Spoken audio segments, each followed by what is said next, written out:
India news देख रहे हैं आप और मैं हूं आपके साथ सचिन दुबे। शुरुआत करेंगे इस वक्त की बड़ी और अहम जानकारी के साथ। इंडिया न्यूज की खबर का हुआ है बड़ा असर।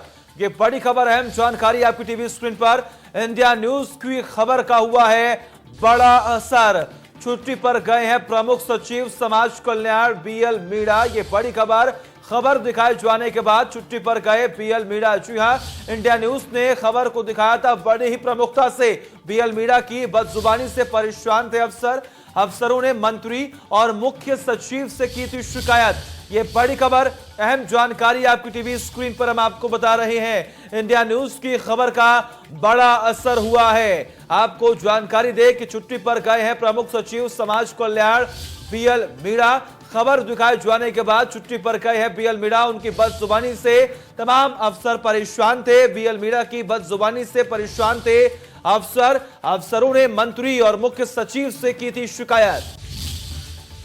ये बड़ी खबर, अहम जानकारी आपकी टीवी स्क्रीन पर। इंडिया न्यूज की खबर का हुआ है बड़ा असर। जी हां, इंडिया न्यूज की खबर का बड़ा असर हुआ है। इंडिया न्यूज ने बड़ी ही प्रमुखता से दिखाई थी खबर। छुट्टी पर गए हैं प्रमुख सचिव समाज कल्याण बीएल मीणा। खबर दिखाई जाने के बाद छुट्टी पर गए बीएल मीणा की बदजुबानी से परेशान थे अफसर। ये बड़ी खबर, अहम जानकारी आपकी टीवी स्क्रीन पर। मंत्री और मुख्य सचिव से की थी शिकायत, जिसके बाद बीएल मीणा को छुट्टी दे दी गई है। ये बड़ी खबर, अहम जानकारी आपकी टीवी स्क्रीन पर लगातार हम आपको बता रहे हैं। इंडिया न्यूज की खबर का हुआ है बड़ा असर और इसी के साथ आपको जानकारी दे कि छुट्टी पर गए हैं प्रमुख सचिव का समाज कल्याण बीएल मीणा।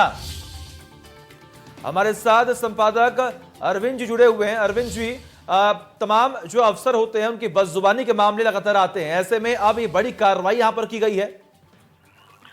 मैं आपको बता दूं कि देखिए, इंडिया न्यूज की यही ताकत है कि जब वो कोई खबर दिखाता है तो उसका असर होता है। और इंडिया न्यूज जब इस खबर पे आगे बढ़ा तो आज बीएल मीणा, जो कि प्रमुख सचिव समाज कल्याण है, वो जो है छुट्टी पे चले गए हैं।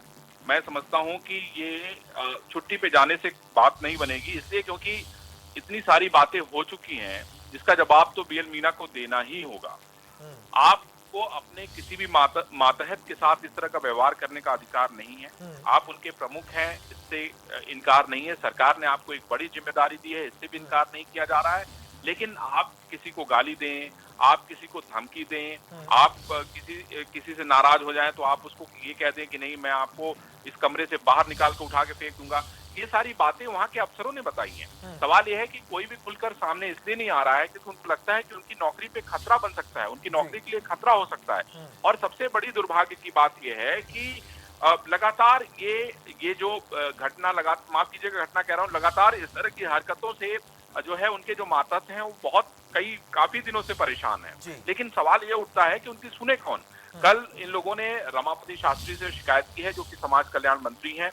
रमापति शास्त्री ने इन अफसरों को जो उनके तहत काम करते हैं, जो उनके मातहत काम करते हैं, उनको यह आश्वासन दिया है कि हम जो है इस पूरे मामले को लेके निश्चित रूप से जो है मुख्यमंत्री जी से मुलाकात करेंगे और इस पूरे मामले का कोई न कोई सलूशन निकाला जाएगा।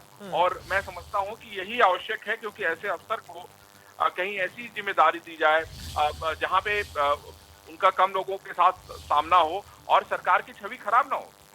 बिल्कुल, ऐसे में अरविंद जी अगर हम बात करें तो देखिए, जो कार्रवाई अभी फिलहाल की गई है बीएल मीणा पर, इसके बाद आने वाले समय में जो भी अधिकारी हैं, कम से कम उनके अंदर तो ये खौफ होगा ही कि जितने भी अफसर हैं उनके साथ बदतमीजी ना करें।